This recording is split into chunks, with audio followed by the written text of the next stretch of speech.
പാഠം 2. മിണ്ടാപ്രാണികളെ സ്നേഹിച്ച ലിങ്കൺ.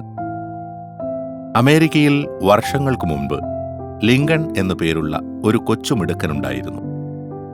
മിണ്ടാപ്രാണികളെ ഉള്ളു തുറന്ന് സ്നേഹിക്കുന്ന സ്വഭാവക്കാരനായിരുന്നു അവൻ.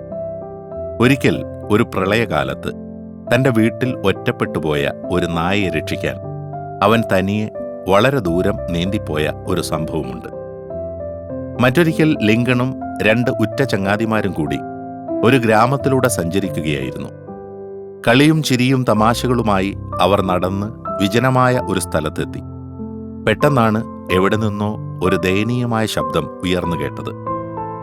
ഏതോ ഒരു ജീവിയുടെ കരച്ചിലാണല്ലോ കേൾക്കുന്നത്. എന്താണാവോ? കൂട്ടുകാർ തമ്മിൽ ചോദിച്ചു. പക്ഷെ ആർക്കും ഒന്നും മനസ്സിലായില്ല. വീണ്ടും ശബ്ദം കേൾക്കാതായപ്പോൾ ലിങ്കണും കൂട്ടരും മുന്നോട്ട് നടന്നു. അപ്പോഴതാ പിന്നെയും ആ ആർത്തനാദം ഉയർന്നു കേൾക്കുന്നു. എന്തെന്നറിയാനായി അവർ 4 പാടും കണ്ണോടിച്ചു. തൊട്ടടുത്തുള്ള ഒരു പൊട്ടക്കിണറ്റിൽ നിന്നാണ് ശബ്ദം കേൾക്കുന്നതെന്ന് ലിങ്കണും കൂട്ടർക്കും മനസ്സിലായി. അവർ കിണറ്റിലേക്ക് തലയെത്തിച്ചു നോക്കി.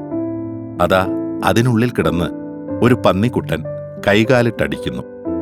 ഓ, ഇതാണോ ഇത്ര വലിയ കാര്യം? അവൻ അവിടെ കിടക്കട്ടെ, നമുക്ക് നമ്മുടെ വഴിക്ക് പോകാം. ലിങ്കന്റെ ചങ്ങാതിമാർ തിടുക്കം കൂട്ടി.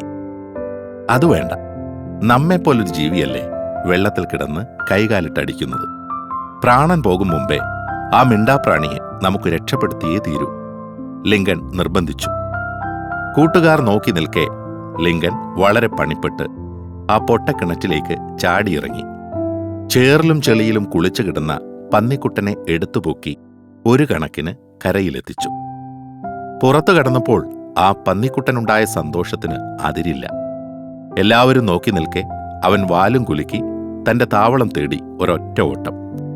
അതിനിടയിൽ 1-2 വട്ടം അവൻ ലിങ്കനെ നന്ദിപൂർവ്വം തിരിഞ്ഞു നോക്കുന്നുണ്ടായിരുന്നു. ആ പോക്ക് കണ്ട് ലിങ്കൻ പെട്ടെന്ന് പൊട്ടിച്ചിരിച്ചുപോയി.